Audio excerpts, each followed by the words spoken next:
Engkau Tuhan yang setia, waktumu selalu yang terbaik. Engkau Tuhan sandaranku, dan ku hanya akan berharap padamu. Satu-satunya yang ku andalkan, satu-satunya yang ku percaya. Engkau sumber kekuatan, sumber pengharapan, sumber kedamaian. Satu-satunya yang ku andalkan, satu-satunya yang ku percaya. Engkau Tuhan memberkati, Tuhan penyembuhku, Tuhan pemulihku.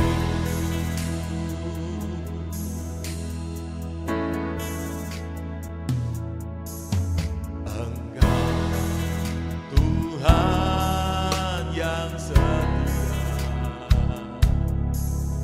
waktumu selalu yang terbaik. Engkau Tuhan sandaranku, dan ku hanya akan berharap padamu. Satu-satunya yang ku andalkan, satu-satunya yang ku percaya. Engkau sumber kekuatan, sumber pengharapan, sumber kedamaian.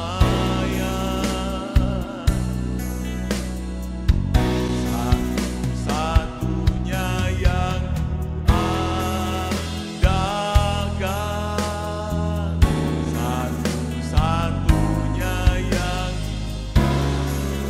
percaya. Engkau Tuhan memberkati, Tuhan penyembuhku, Tuhan pemulihku. Engkau Tuhan memberkati, Tuhan penyembuhku, Tuhan pemulihku. Engkau Tuhan memberkati, Tuhan penyembuhku, Tuhan pemulihku.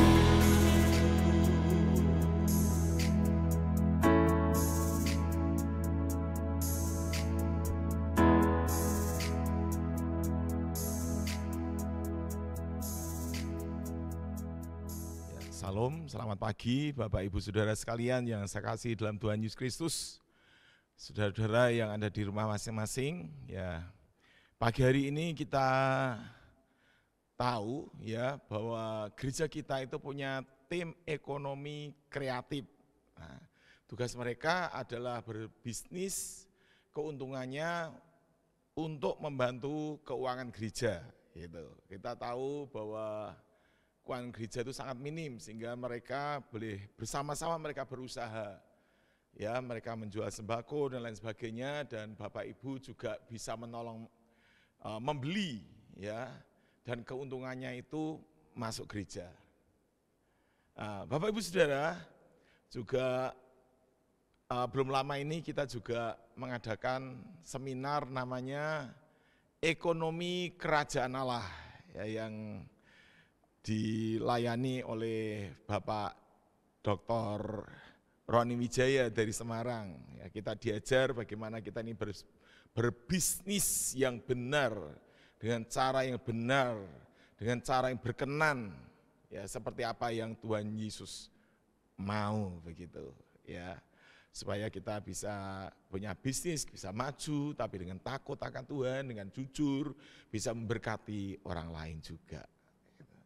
Tapi pagi hari ini kita akan belajar bersama-sama, yaitu dengan satu topik yang sangat penting yang Tuhan berikan kepada saya, yaitu tentang ekonomi supranatural. Ya. Jadi beberapa hari ini Tuhan berbicara kepada saya tentang ekonomi supranatural. Nah, apakah itu ada? Ada. Ya. Kalau ekonomi yang alami, yang bukan supraalami, yang bukan supranatural, itu orang bekerja mendapatkan uang. Ya, mereka dapat gaji, dapat uang. Kalau yang bertani, mencangkul, menanam, kemudian berbuah, mendapatkan hasilnya, gitu. Tetapi hari-hari ini, saudara, kita banyak ya di rumah saja, gitu. Jadi kita juga memang harus mendukung pemerintah ya untuk mengatasi supaya tidak terjadi penularan COVID-19, penularan virus corona. Ya. Kita juga harus membantu untuk mencegah penularan itu. Sebab itu dikatakan, ya diperintahkan supaya kita ada di rumah saja. Nah, hari-hari ini saya banyak mendengar, lah kalau kita di rumah, kita makan apa? Gitu. Ya, Bapak Ibu, seperti tadi yang saya katakan, kalau memang kita tidak memungkinkan untuk bisa bekerja, bukan karena kita ini malas, tapi memang kita sementara harus di rumah saja. Saya terlalu percaya, yaitu ada ekonomi supranatural. Ya. Nah, pada pagi hari ini kita akan melihat 3 contoh, yaitu orang-orang yang mengalami ekonomi supranatural. Yang pertama, yaitu dialami oleh orang-orang Israel ketika mereka berjalan dari Mesir menuju ke Kanaan. Selama 40 tahun, mereka tidak bekerja. Mereka tidak bertani, mereka tidak berbisnis. Mengapa? Karena mereka hanya mau mengikuti pimpinan Tuhan yang dipimpin oleh tiang awan dan tiang api. Jadi mereka tidak tahu berapa lama tiang awan dan tiang api itu berhenti. Ya, jadi kalau mereka berjalan, tiang awan, tiang api berhenti, mereka harus berhenti. Dan mereka tidak tahu berapa lama mereka harus berhenti. Nah, kalau berhentinya hanya 1 hari, ya mereka tidak bekerja. Sudah. Nah, mereka tidak bekerja bukan karena mereka malas, tapi memang tidak memungkinkan mereka bekerja. Tapi mereka mendapatkan dan mereka mengalami namanya ekonomi supranatural. Yang tidak alami, yang tidak natural. Yaitu mereka dikirim roti dari surga. Ya, kita akan baca, ya saya akan bacakan firman Tuhan ini terdapat di dalam kitab Keluaran pasal yang ke-16. 2 ayat aja, yaitu ayat yang ke-12 dan ayat yang ke-21. Mengatakan demikian.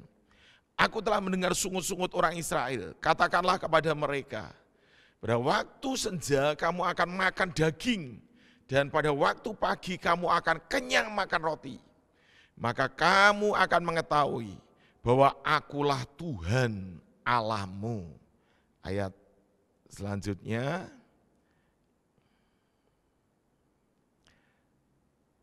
ayat 21. Setiap pagi mereka memungutnya, tiap-tiap orang menurut keperluannya. Tetapi ketika matahari panas, cairlah itu. Ini namanya ekonomi supranatural yang tidak natural, saudara. Mereka tidak bekerja, tapi mereka dipelihara oleh Tuhan. Karena memang mereka tidak mungkin bisa bekerja. Gitu. Mereka tidak menanam, ya, mereka tidak menabur, mereka tidak punya lumbung, mereka tidak punya uang di bank, ya, tapi mereka bisa makan, yaitu makan roti dan makan daging. Nah, ini kan suatu yang luar biasa. Tapi orang-orang yang mengalami ekonomi supranatural ini, ada satu syarat yang penting. Ya, di dalam ayat 21 ini, setiap pagi mereka memungutnya, tiap-tiap orang menurut keperluannya. Tetapi ketika matahari panas, cairlah itu. Nah, mereka yang mengalami ekonomi supranatural ini, mereka harus bangun pagi-pagi untuk bisa mendapatkan mana dari surga itu. Kalau mereka yang bangunnya kesiangan, maka mana itu sudah mencair dan mereka tidak mendapatkan rezeki hari itu. Nah, Bapak Ibu Saudara sekalian yang saya kasih dalam Tuhan Yesus, kalau kita ingin mengalami ekonomi supranatural, kita harus bangun pagi-pagi. Kita harus cari Tuhan. Dan mujizat bisa terjadi dalam kehidupan kita. Amin. Lah, kemudian yang kedua, contoh yang kedua orang yang mengalami ekonomi supranatural, yaitu Elia, yang seperti tadi, seperti kemarin pagi ya disampaikan oleh Bapak Pendeta Kodrat Rianto. Ya, kita akan baca kembali di dalam 1 Raja-Raja pasal yang ke-17.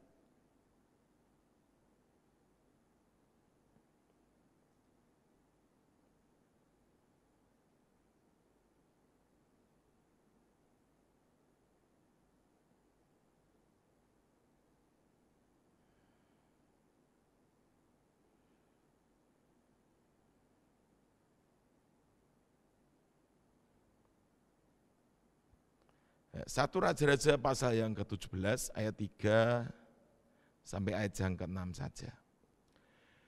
Pergilah dari sini, berjalanlah ke timur dan bersembunyilah di tepi sungai Kerit di sebelah timur sungai Yordan. Engkau dapat minum dari sungai itu dan burung-burung gagak telah kuperintahkan untuk memberi makan engkau di sana. Lalu ia pergi dan ia melakukan seperti firman Tuhan. Ia pergi dan diam di tepi sungai Kerit di sebelah timur sungai Yordan. Pada waktu pagi dan petang burung-burung gagak membawa roti dan daging kepadanya.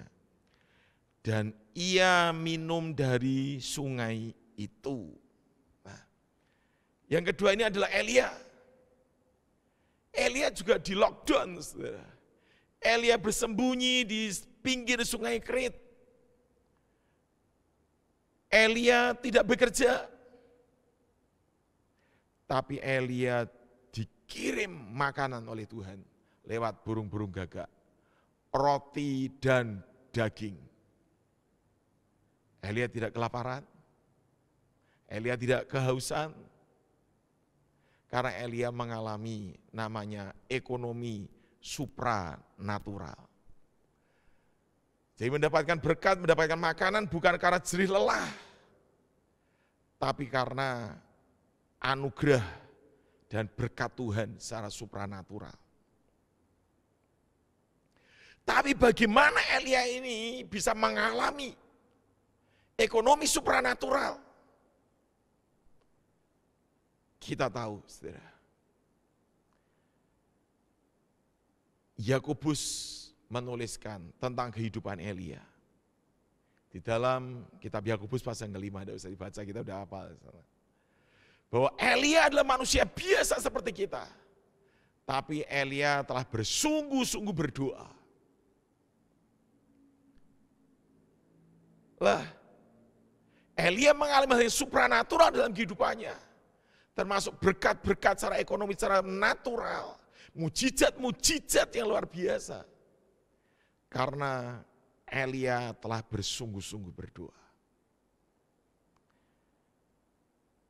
Dan kelebihan daripada kehidupan pelayan Elia, itu hanya doanya, saudara.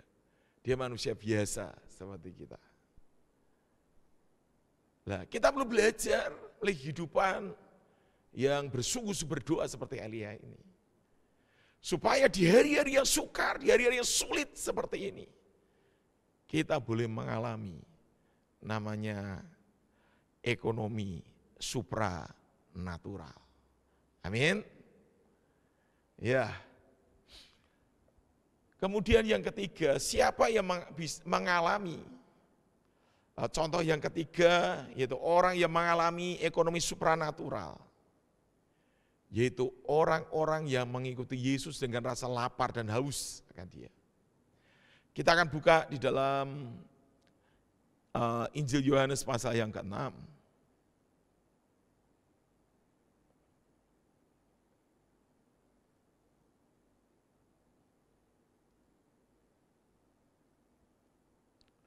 Ya, Injil Yohanes pasal yang ke-6, ayat yang cukup banyak, tapi saya akan bacakan buat saudara semua.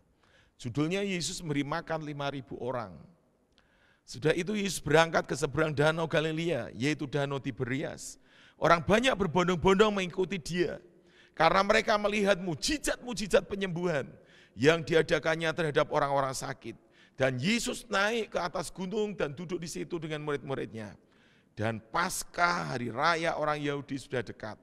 Ketika Yesus memandang sekelilingnya dan melihat bahwa orang banyak berbondong-bondong datang kepadanya, berkatalah ia kepada Filipus, di manakah kita akan membeli roti supaya mereka ini dapat makan? Hal itu dikatakannya untuk mencobai Dia, sebab ia sendiri tahu apa yang hendak dilakukannya. Jawab Filipus kepadanya, roti seharga 200 dinar tidak akan cukup untuk mereka ini, sekalipun masing-masing mendapat sepotong kecil saja. Seorang dari murid-muridnya, yaitu Andreas, saudara Simon Petrus, berkata kepadanya, di sini ada seorang anak yang mempunyai 5 roti jelai dan 2 ikan. Tetapi apakah artinya itu untuk orang sebanyak ini? Kata Yesus, suruhlah orang-orang itu duduk. Adapun di tempat itu banyak rumput, maka duduklah orang-orang itu. Kira-kira 5.000 laki-laki banyaknya. Lalu Yesus mengambil roti itu, mengucap syukur dan membagi-bagikannya kepada mereka yang duduk di situ. Demikian juga dibuatnya dengan ikan-ikan itu, sebanyak yang mereka kehendaki. Dan setelah mereka kenyang, ia berkata kepada murid-muridnya, kumpulkanlah potongan-potongan yang lebih supaya tidak ada yang terbuang. Maka mereka pun mengumpulkannya dan mengisi 12 bakul penuh dengan potongan-potongan dari kelima roti jelai yang lebih setelah orang makan. Ketika orang-orang itu melihat mujizat yang telah diadakannya, mereka berkata, dia ini adalah benar-benar nabi yang akan datang ke dalam dunia. Amin. Ya.